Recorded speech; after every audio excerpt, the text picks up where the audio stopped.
The First Commandment, returning to the Most High. Brothers and sisters, today we begin at the foundation of the covenant. Not religion, not tradition, not denominations, not politics. We begin with the commandments. And the very first commandment given to Israel through Moses says this: "Thou shalt have no other gods before me." Exodus chapter 20, verse 3. The Holy Bible. This was the first commandment for a reason. Before the Most High spoke about honoring parents, before speaking about murder, before speaking about adultery or theft, he first established who Israel was supposed to serve. Because if the people do not know who they belong to, then every other commandment eventually falls apart. The first commandment is about loyalty. It is about authority. It is about who rules over your heart, your mind, and your decisions. The Most High first reminded Israel who delivered them from bondage before giving the commandment. "I am the Lord thy God, which have brought thee out of the land of Egypt, out of the house of bondage." Exodus chapter 20, verse 2. The Holy Bible, the one who delivered Israel, was the one Israel was commanded to follow.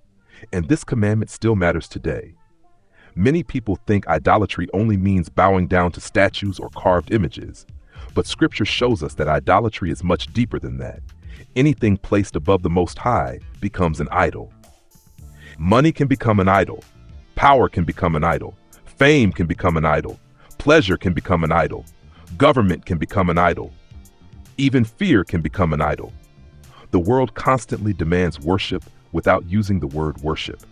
It pulls people toward greed, toward vanity, toward corruption, toward selfishness, toward distractions that separate people from righteousness. And when people remove the Most High from the center of their lives, confusion begins to take over. Scripture repeatedly shows what happened to Israel whenever they followed other gods and adopted the customs of surrounding nations. And the children of Israel did evil in the sight of the Lord and served Baalim. Judges chapter 2, verse 11. The Holy Bible. What followed after this? Oppression, division, captivity, destruction. Every time Israel abandoned the commandments, judgment followed. And the same principle still applies today. When righteousness is removed, society begins to decay, families break apart, communities collapse, violence increases, truth becomes corrupted. Why? Because the foundation has been removed. The first commandment is the foundation. Even the Messiah confirmed this when he was asked about the greatest commandment. "Hear, O Israel, the Lord our God is one Lord, and thou shalt love the Lord thy God with all thy heart, and with all thy soul, and with all thy mind, and with all thy strength." Mark chapter 12, verses 29 through 30. The Holy Bible, notice how complete that commandment is. All your heart, all your soul, all your mind, all your strength, not partial obedience, not occasional obedience, complete devotion. And in modern life, this commandment is constantly challenged. People spend more time consuming entertainment than studying Scripture. People trust systems more than truth. People chase temporary success while neglecting righteousness. The world competes for attention every single day. Phones compete for attention. Social media competes for attention.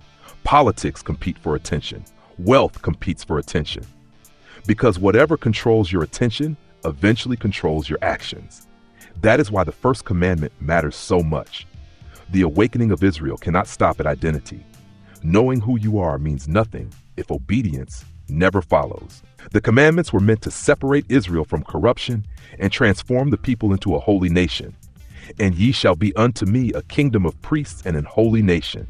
Exodus chapter 19, verse 6. So how do we apply the first commandment today? We put the Most High before worldly systems. We study Scripture for ourselves. We remove corrupt influences from our lives. We teach righteousness to our children. We choose obedience even when society rejects it. Because Scripture says we ought to obey God rather than men.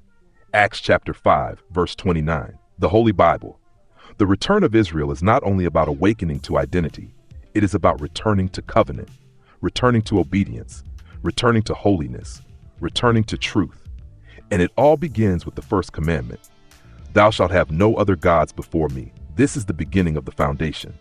And from this foundation, the rest of the commandments stand.